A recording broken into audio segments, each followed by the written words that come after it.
Welcome to this IEBA podcast that we're having with Jim Cressman. My name is Bob Babish. I'm Vice President of Entertainment for Milwaukee Summerfest and the American Family Insurance Amphitheater and other venues. With me today is a gentleman who has been in the industry for a good 20 years now. He's a recipient of the International Talent Buyer of the Year by IEBA, CMW Management Company of the Year. He's got 19 CCMAs. Jim's mission and purpose is to facilitate artists in monetizing and leveraging their value. Co-founder of Invictus Entertainment Company, a firm that has consistently booked, promoted, or produced 700 events per year and continues to be one of the most respected brands in Canada.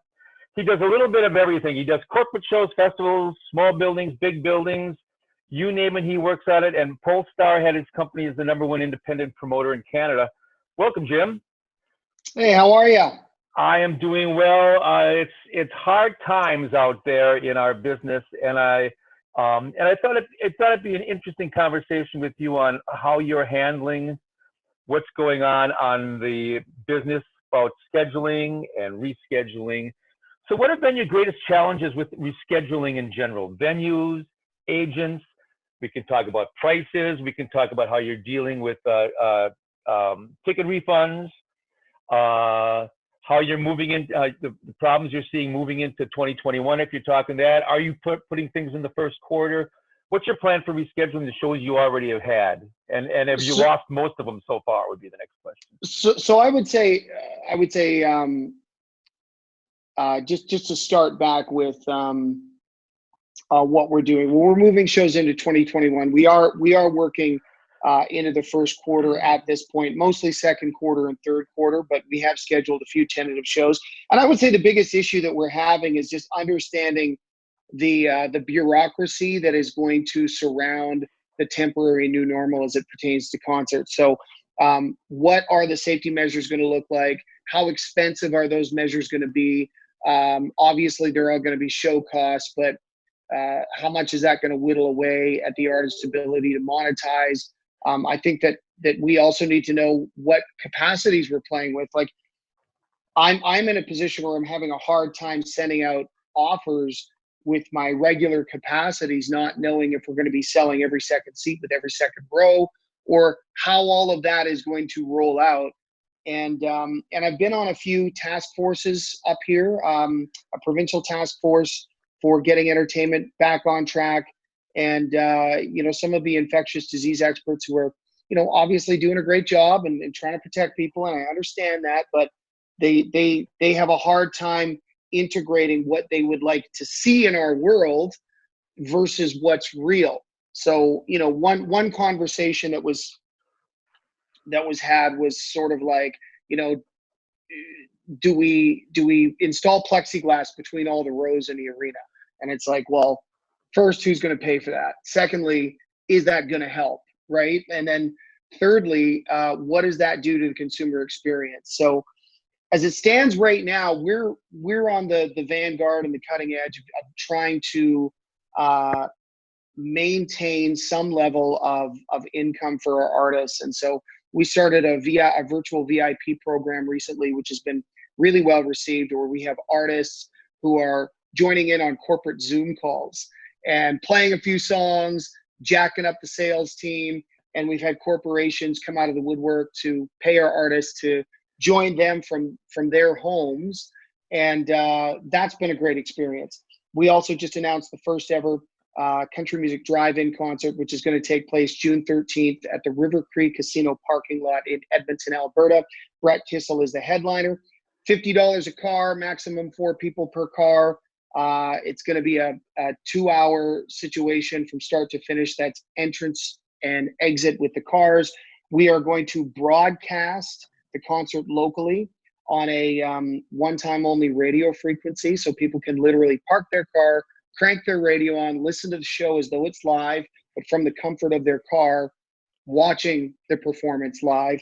And then we have to plexiglass all the musicians into these boxes. So, there's a lot of pre-planning that goes into that. It's like, that box better be big enough for the bass player and the drummer to do what they need to do and navigate how they need to on stage, so that they can put on a good show. But there's a lot being thrown at us right now, but I'm curious to hear how you think it's going to roll out in the next 6 months in your state particularly. Yeah, well, our state has some interesting times right now. But before I go to there, I want to go back to talking about your drive-in. How are you going to handle food and beverage? Or are you going to handle food and beverage? Or There's people no just bring food and their own? beverage. They just No bring their food and own. beverage. Yeah, it's bring your own. I mean, we're because you're in a vehicle. We're obviously asking people not to bring alcohol, and we are going to be monitoring that through through commissioning the RCMP. So we're going to be doing our best there. We're building it out as a family show, so we're asking that people, don't compromise yourself by drinking in your vehicle. But as a consumer, and I think this is one of the reasons why I've always been relatively successful in this business, is I take off my industry hat because I started in this business as a fan and I never abandoned that intuitiveness. And it's like, what kind of an experience would I want as a fan? That's what I'm always asking myself. And to be honest, I'm a little concerned about the type of experience that fans are going to have versus what they're used to, because, there's no washrooms. There is access to washrooms in case of an emergency, but people aren't supposed to use them. There's going to be a lot of things we're going to learn through this experience, and then hopefully we can work out all of the bugs and replicate so that we can create more of these situations moving forward. But we're going to be learning a lot, no doubt about it. Absolutely. And you don't know how long you're going to have to continue to do that. I mean, the drive-in idea might be great, but it might get old, 3 months down the line, and people want to move on to the next thing. Hopefully that's the live concert situation again. And Right. and if even with Wisconsin, if you look at that, the goalposts are kind of moving all the time.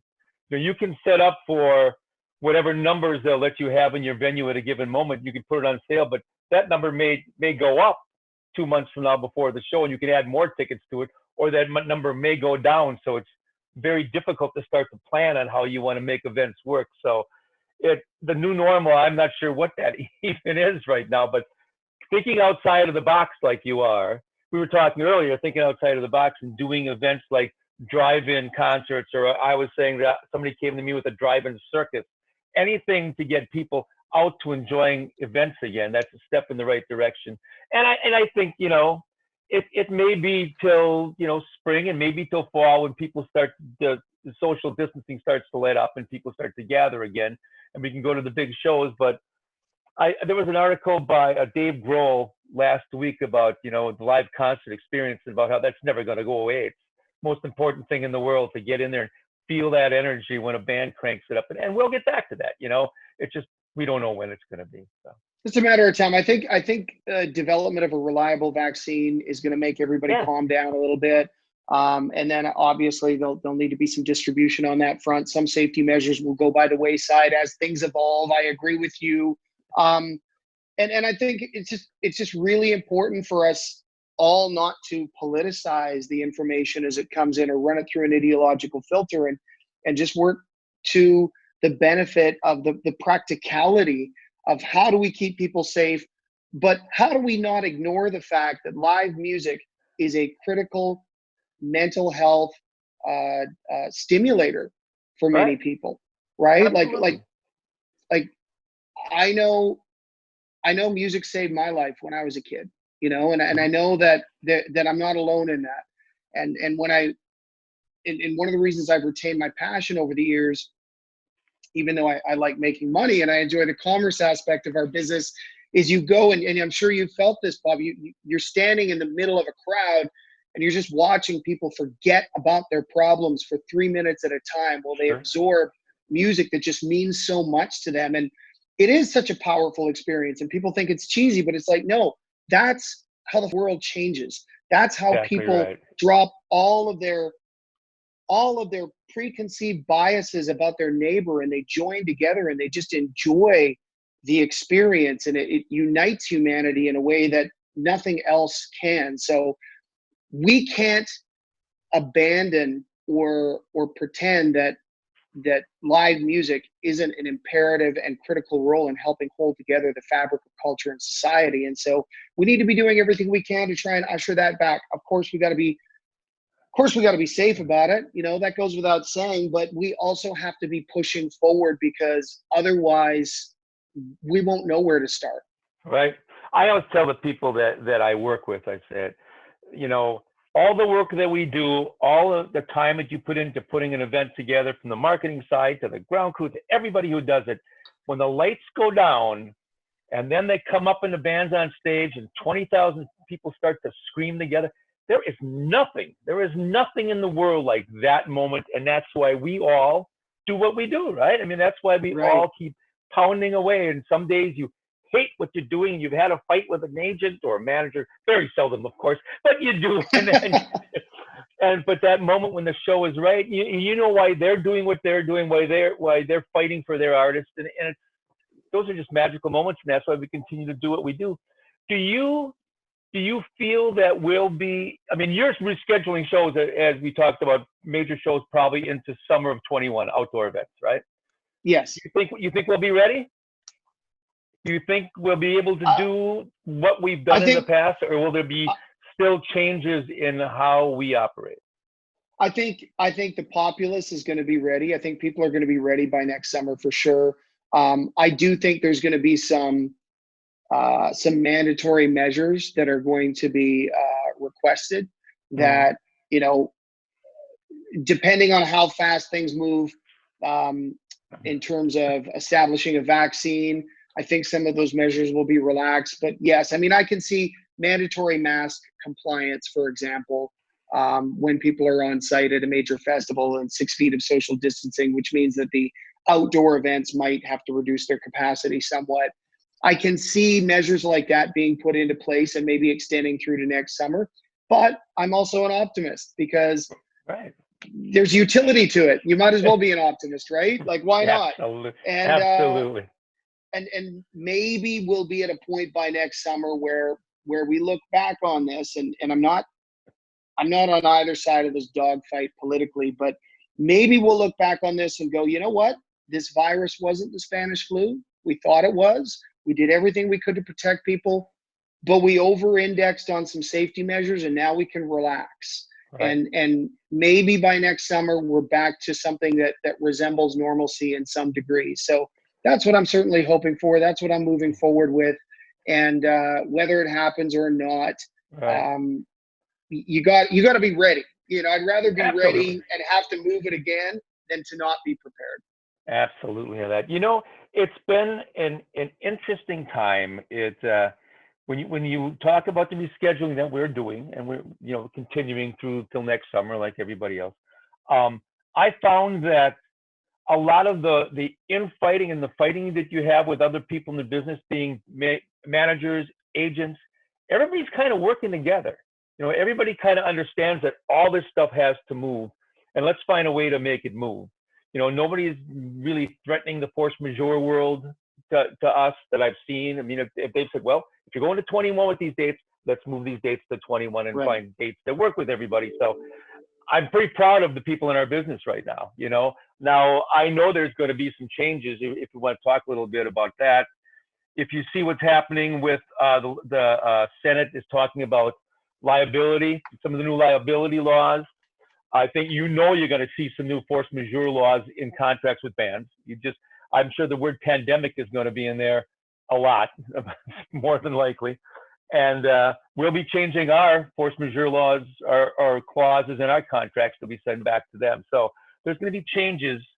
So Jim, how's your experience been working with the local and provincial officials to prep for your reopening? Are you getting any guidance from them on what to do? And where else are you looking as you adapt your post-coronavirus business? I mean, listen, they've been great. When we came up with the idea for the drive-in concert, we integrated our efforts with the Premier of Alberta and his office, and he referred us to all of the AHS, Alberta Health Services individuals.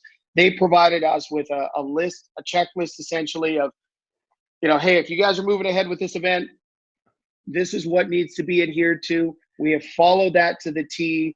Now, all I would say is that, somewhere in the pit of my stomach, I'm always nervous that things are going to change that are beyond their control and beyond our control. But all we can do is respond to the information we have at hand, and we know that they're in the same boat we are.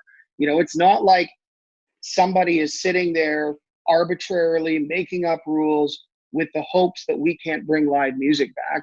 They're just doing their best to do their job, cover their ass, and we're going to do the same. Does the local officials have precedence? I mean, are they the lead, or is it the provincial?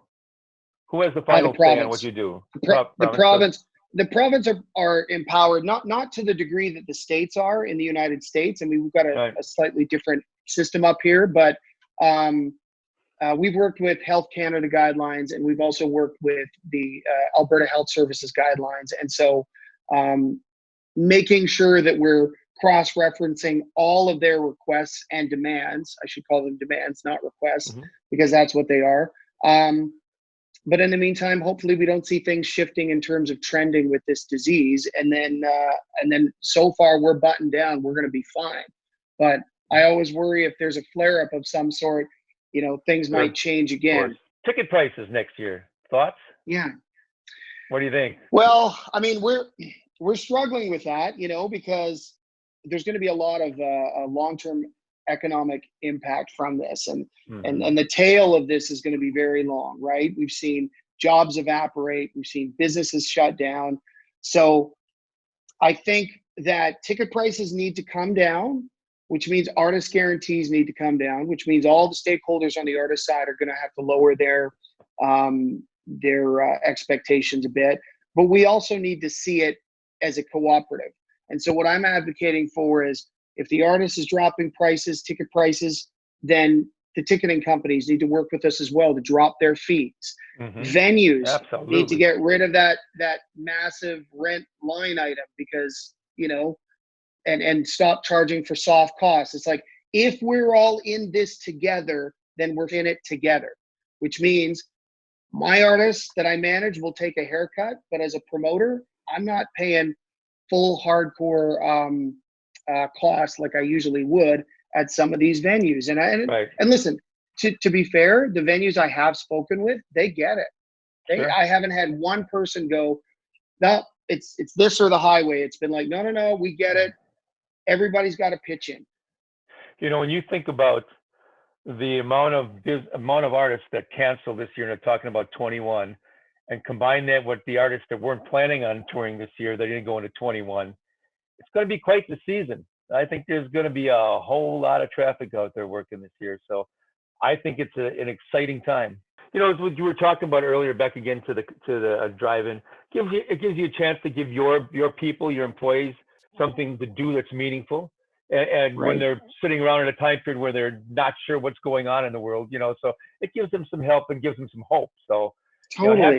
Hats off to you, man. That's some great stuff that you're doing.